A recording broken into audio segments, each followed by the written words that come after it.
Tidak ada dokter spesialis. Betul ya Pak ya? Saya dokter yang nggak umum.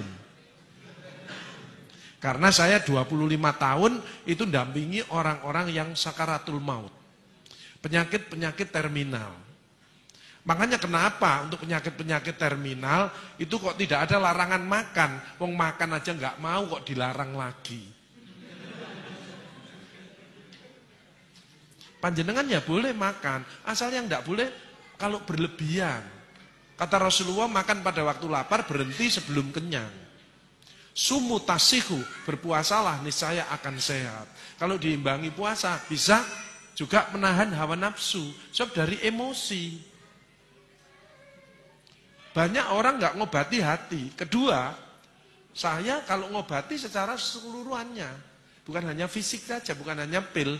Manusia ini terdiri 5 aspek. Badan, psikologis, sosial, kultural, spiritual. Jadi kalau ngobati harus semuanya. Satu badan, treat the patient. Jadi manusia, bukan hanya pil-pil, tapi emosinya. Makanya orang yang ngeyelan itu gak iso, itu cepat mati. Karena kortisolnya meningkat. Jadi justru penyakit hati ini diobati. Makanya obatnya Rasulullah adalah istighfar. Dalam hadis qudsi, astaghfirullahaladzim innahu kana ghafaro, ya hayyu ya qayyum bi rahmatika astaghis. Itu tidak pernah disampaikan, hanya dikasih pil, itu fisik. Padahal kausanya di hati. Nanti kita bahas satu persatu. Makanya saya ini tugasnya adalah bagaimana orang itu tidak menderita, bagaimana orang itu semangat, dan bagaimana orang itu siap kalau sewaktu-waktu dipanggil sama Allah. Itu tugas saya. Jadi kalau ada orang sakaratul maut, lainnya ditinggal, saya enggak, saya rangkul, saya bimbing, saya dampingi, karena ini saat yang menentukan. Itu bedanya. Ya. Jadi saya di bagian penyakit terminal, sehingga saya kalau melihat orang sudah tahu. Orang ini masih takut sama istrinya, kelihatan. Ya, orang ini masih banyak utang, itu kelihatan. Kalau yang hadir di tempat ini wajahnya, ini wajah surgawi. Orang-orang yang ikhlas. Orang-orang yang penuh syukur. Orang bersyukur itu mesti daya tahan tubuhnya meningkat, nggak gampang sakit. Alhamdulillah. Kelihatannya sepele. Kalau mengucapkan alhamdulillah, keluar hormon kebahagiaan. Daya tahan tubuhnya meningkat. Dan orang itu kalau bersyukur mesti bibirnya lebar. Ya apa kabare Pak? Alhamdulillah. Jadi kalau ada orang bibirnya kecil, orang ini mungkin bermasalah. Karena mengeluh terus, nggak ada orang, ya apa kabare? Alhamdulillah. Nggak ada. Bibir kecil mesti, loh ya mesti ngono, mesti cabut deh. Lain syakartum la azidanakum wa la in kafartum in adzabi lasyadid. Kalau kamu bersyukur tak tambah. Kalau kamu mengeluh, maka amat pedih siksaku. Jadi orang yang hidupnya tidak enak, mungkin sering mengeluh.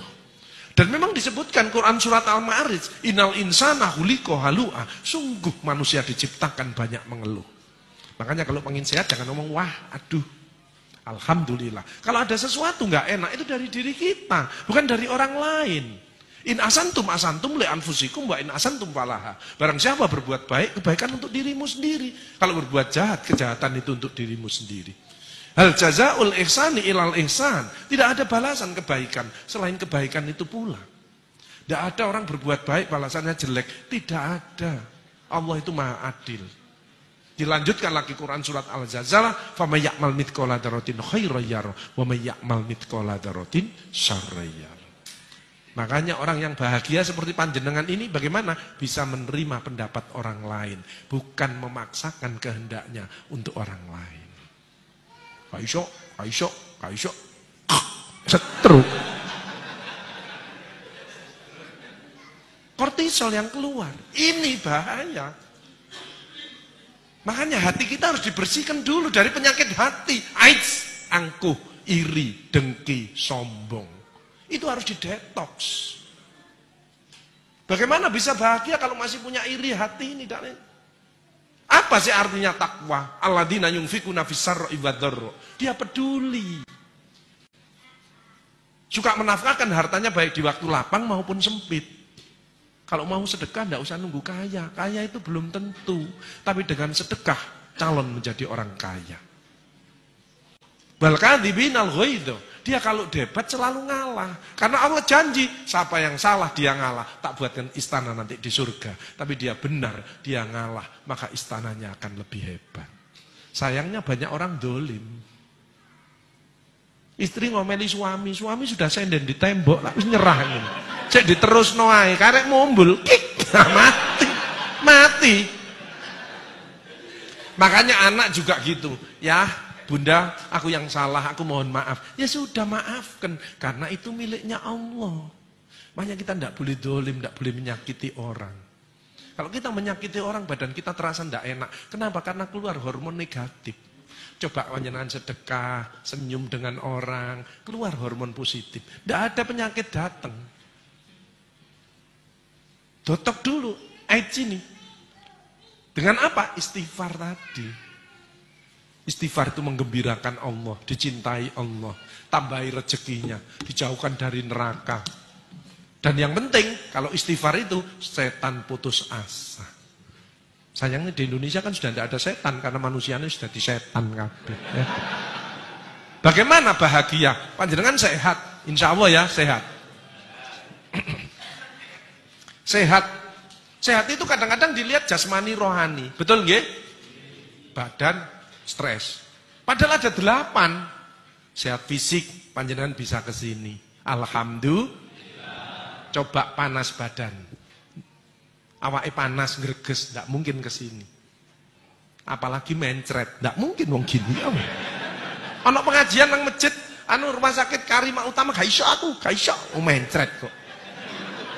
Kan ringan mencret, wong klepnya ndak bisa nutup. Kan ndak kelihatan. Beda kalau saya di bagian kanker, payudara kelihatan, mata, tangan kelihatan. Ini hanya mencret. Alhamdulillah. Sebutkan supaya keluar hormon kebahagiaan. Kadang-kadang orang ndak punya duit itu kenapa sih? Dia pelit, hitung-hitungan sama Allah. Dan Allah tidak hitung-hitungan dengan kita. Wa in ta'udzu nikmatallahi la tuhsuha. Barang siapa akan menghitung nikmatku tidak akan mampu. Kok bisa Pak Agus? Pasien saya rata-rata pakai oksigen. Wong terminal. Pakai oksigen. Satu oksigen ini bayar 1,5 juta. Kalau isinya habis, isinya tok 300.000. Jadi satu tabung 1.800.000. Ini habis setengah hari. Jadi satu hari 2 tabung, 3.600.000 hanya untuk oksigen. Belum infus, belum obat, belum dokternya dan lain sebagainya. Kita tidak pernah dibayar, tidak pernah bayar. Coba seandainya nanti kita panjenengan undur di rumah terus besok pagi ada tamu tok tok tok, assalamualaikum, waalaikumsalam warahmatullahi wabarakatuh. Saya utusan dari Allah ingin narik rekening berapa liter oksigen yang panjenengan hirup mulai lahir sampai sekarang. Oksigen tok, tidak usah anak, tidak usah rumah, tidak usah sepeda motor, tidak usah mobil, tidak usah tanah. Oksigen yang panjenengan hirup ditagih sama Allah. Panjenengan jawab. Panjenengan gini paling blek mati ya. Gitu kok kadang-kadang jahat sama istrinya, gitu kok kadang-kadang tidak mau baik dengan putra-putrinya, gitu kok kadang-kadang tidak nyaman sama tetangganya. Yuk kita rubah. Yuk kita istighfar 3 kali yuk. Astagfirullahaladzim, astagfirullahaladzim, astagfirullahaladzim. Ampuni ya Allah, ampuni ya Allah. Makanya Rasulullah itu manusia yang sudah dijamin masuk surga. Tidak lepas dari istighfar 100 kali satu hari. Apalagi kita yang penuh dengan dosa. Alhamdulillah ditambah astagfirullah ditolong sama Allah. Apa yang sulit? Tidak ada yang sulit dalam hidup. Yang sulit adalah dari dirinya sendiri. Dari hatinya, dari pikirannya, dari ucapannya, dari perilakunya. Yuk jamaah semua kita keluarkan the power of heart. Hati yang selalu ingat kepada Allah. Hati yang selalu bersyukur kepada Allah. The power of mind. Pikiran selalu positif. Tidak pernah berisi yang negatif-negatif. Kemarin ada orang mau makan sate. Pikirannya negatif. Satenya dipegang terus ngomongnya gini. Ya apa enggak kolesterolku. Jadi satenya utuh kolesterolnya naik. Nah pikirannya negatif kok. Keluar orang negatif. Betul? Coba ngomongnya gini. Ya Allah tambahi kesehatanku dengan sate ini dan buang semua penyakit yang ada di tubuhku dengan sate ini. Makanya keluar hormon positif. Sate ini kalau dimakan bukan jadi kolesterol, tapi jadi tenaga untuk kita bisa beribadah dan berkarya. Alhamdulillah. Apa harta penting, Pak Agus? Penting. Tapi yang cari yang barokah, hasilnya halal. Tapi kalau ada sebagian diberikan, itu namanya berkah. Selalu bertambah kebahagiaannya. Tapi kalau ditumpuk untuk dirinya sendiri malah jadi bencana. Teman saya ada, sukses. Pendidikannya tinggi, anaknya di luar negeri, rumahnya banyak, perusahaannya banyak. Mobilnya ganti-ganti. Ternyata dia kena diabetes, kena stroke, pasang ring. Itu dikirimi durian sama muridnya. Ya ditaruh di kulkas, dia kalau pengen ya hanya diambil, diambung gitu. Nggak berani makan. Coba bayangkan. Akhirnya ngomong, Pak Agus, wes, gak peduli aku, gak atik ngene-ngene, gak iso bahagia aku. Uangnya banyak, nggak berani makan coba. Kalau lainnya makan sate dimakan, dia ndak dicecepi. Untuk apa harta? Hanya perbanyak sedekah.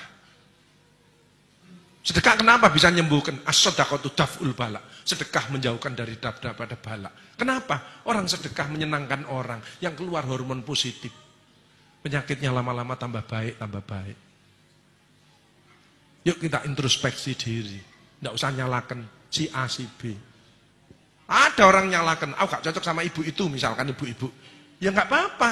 Ibu itu dari kiri, ibu dari kanan. Beda nggak masalah. Yuk kita makan sambil sarapan, kita cari solusi. Betul?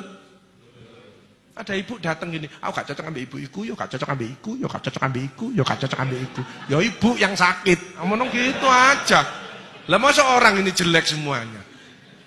Setuju nggih? Setelah pulang tidak udah. Jadi orang yang suka nyalahkan orang lain, menuduh, itu hatinya kotor.